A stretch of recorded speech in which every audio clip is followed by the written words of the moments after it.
Hey guys, it's Becca. Welcome back to my channel. Today I'm going to be sharing my top 5 ways to have a relaxing Disney vacation.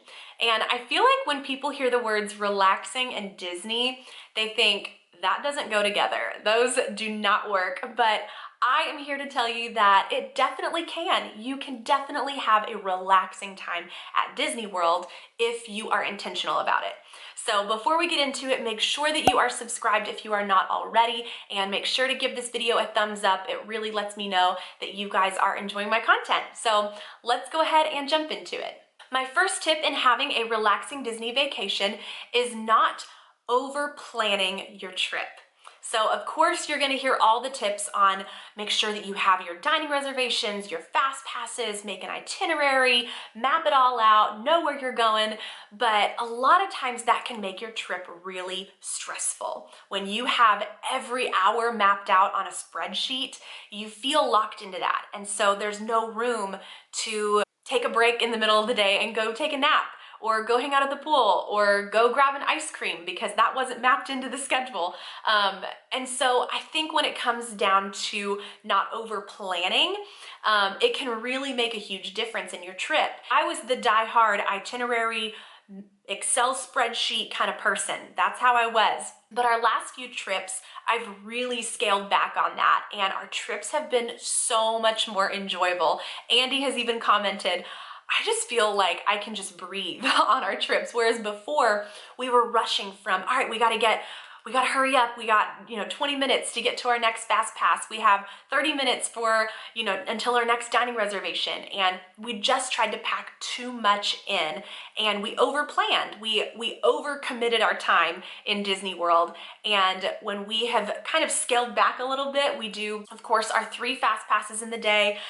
And of course we'll make more, but we go at our own pace. And if we want to make a fast pass, great. If not, and we're not really in the mood to do rides, then great. I typically make 1 dining reservation, if that, and we've really enjoyed how our time has felt in the parks because we don't feel rushed to be anywhere. So that would be a pretty huge tip that I have. My first one being just to not over plan your trips. My next tip in having a relaxing Disney vacation is making sure that you are planning your trip for the right time of year. If you are wanting to feel a little more low-key, laid back, I don't recommend going the week of Christmas or New Year's. Another time of year, for instance, would be July 4th, Easter Sunday. Some of those really big holidays are crazy crowded, and it's really going to affect how your time feels in the park, because if you are wanting to have a relaxing vacation and just a really low-key time walking around the World Showcase, you don't want to do it shoulder to shoulder with people pressed up against you. So those times of years, of course, are so fun. We've been over New Year's Eve and it was a blast. We loved it, but I wouldn't say that trip was necessarily relaxing.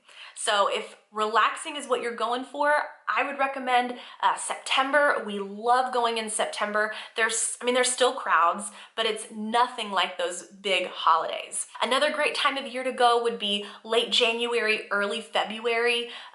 The weather is cooler and it's just lower crowds. And we really enjoy going those times of year because of that. It makes our trip just feel much more relaxing. So definitely make sure that you are planning for the right time of year. My next tip in having a relaxing Disney vacation is to pre-budget your trip, and more specifically, buy gift cards in advance. That is what we do, and it has taken all of the stress out of the financial piece from our vacation. There is nothing worse than being in the gift shop and wanting this cute mug or little Spirit jersey or pair of ears, and you're having to ask your significant other, do we have the money for this? And you're looking at your bank account, and those are not the conversations that you want to be having at Disney. I mean, let's be honest. You do not want to be talking about finances at Disney World. And so if you're able to go into the trip already having everything mapped out and having purchased gift cards beforehand, your trip is already paid for and you don't have to have any kind of hard conversation like that in the parks. And for us, we have even mapped out a souvenir budget. We will even look at menus at specific restaurants and kind of get an idea for how much we're going to be spending on food.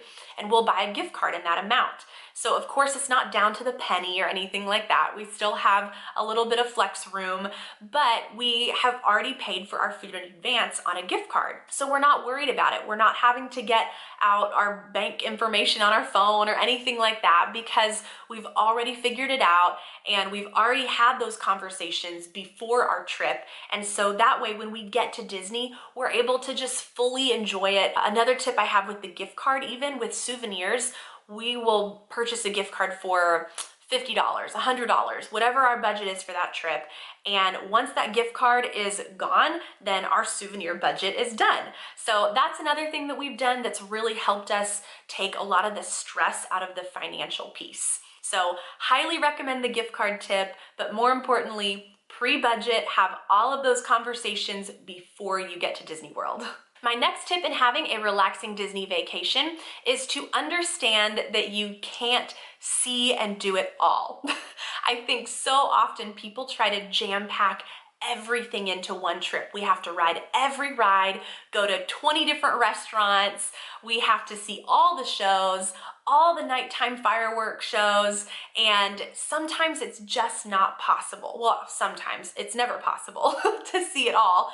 And that's a reason why our trips, when we plan another trip, that's why it's so exciting, because we have this long list of things that we didn't get to do on our last trip, and we get to keep adding to the list. So even for people who go year after year after year, there's always something new. There's always a new land, a new ride, a new restaurant.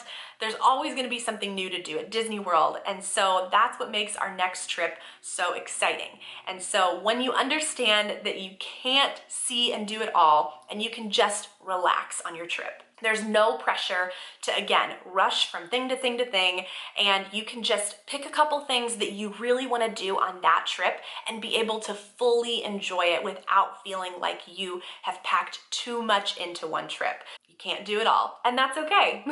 My fifth and final tip in having a relaxing Disney vacation is to spend time at the resorts. This is me and Andy's favorite thing to do. This is our favorite way to relax at Disney World. We love exploring the deluxe resorts. Our favorite thing is to pick a spot, grab an ice cream, a milkshake, a coffee, whatever it is, and people watch. I know that sounds silly, but it is the most relaxing thing in the world to walk around the beach area at the beach club, or even the Polynesian, the Grand Floridian. I mean, the grounds of those resorts are just beautiful, and we love spending time there. And again, you haven't overplanned your trip, and so you have time for that.